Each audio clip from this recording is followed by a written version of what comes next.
Is calorie counting the most effective weight loss strategy? Let's find out. Hi, I'm Michelle Ricker, registered dietitian. If you've ever felt frustrated about losing weight or tried calorie counting and felt it hasn't worked for you, we have some tips on how to get you the results you want.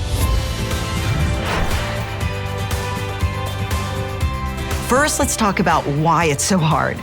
Balancing calories sounds deceptively simple. Eat more calories than you burn and you'll gain weight. Take in fewer calories than you burn and you'll shed some pounds. Keep your calories in and calories out about the same and you'll maintain your weight, right? So why is it that I always hear from people about how you're exercising like a madman but not losing any weight, or eating like a bird but the scale won't budge? Well, for calorie counting to help you need to do it correctly. The term garbage in, garbage out certainly applies here. Here's the secret. If you don't record everything you eat and drink and record the portions properly, your numbers will be way off. But before you throw in the towel, let me say this. Counting calories accurately takes a lot of practice and an understanding of where things can go wrong. But if it makes you feel any better, even dietitians have trouble estimating calories sometimes. And we do this all the time. The good news is there are some things you can do to help make your calorie counting more accurate and help you feel in control. First, you need to know how many calories you should be eating every day. The logical place to start is by estimating how many calories your body burns throughout the day. The problem is there are a lot of variables, including your age, your gender, how much body fat or muscle you have, and how intensely you exercise. The bulk of the calories you spend every day, about 70%, are used just to keep your systems running. Circulatory, nervous, digestive, and so on. And this resting metabolic rate is determined by how much muscle you have. The remaining calories you burn fuel your daily activity. One good way to estimate your calorie needs is to keep a very accurate food diary for a week or so, and then look at your average daily calorie intake.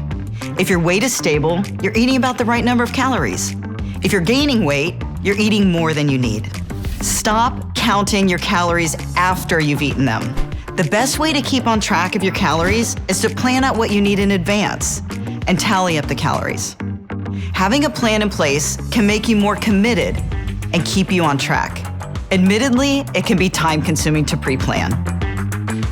Be realistic. Don't underestimate how many calories you eat. Unfortunately, the information you get from your food diary depends on how accurately you record everything. Most people underestimate how many calories they eat by as much as 40%. As you're writing everything down, don't forget the extras.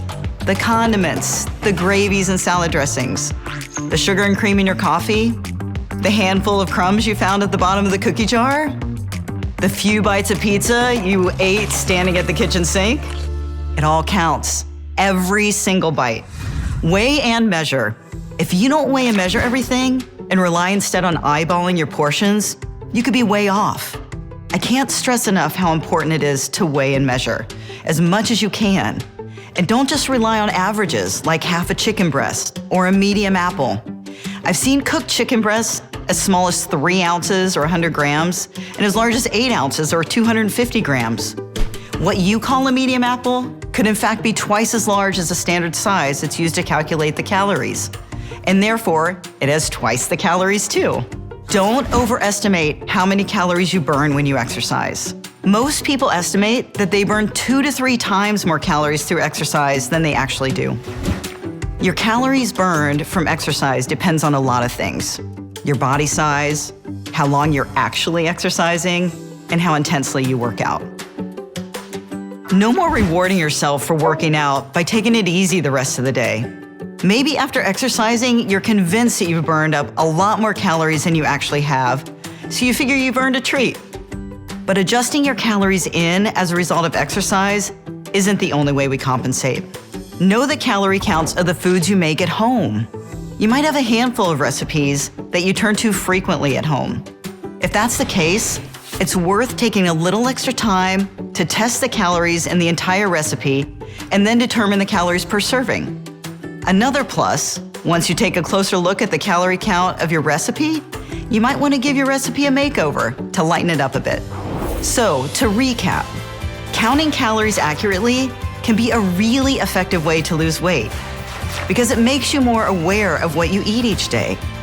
It also helps you identify eating patterns that may need to be modified and allows you to keep track so you can reach your goals faster. Once you identify your calorie counting mistakes and correct them, your weight should start moving again. Plus, once you have a better gauge of the portion size that's right for you, a calorie count check-in every couple of months may be all it takes to stay focused. So what was your favorite calorie counting tip? Let me know in the comments. If you liked this video, be sure to subscribe to the Herbalife Nutrition channel.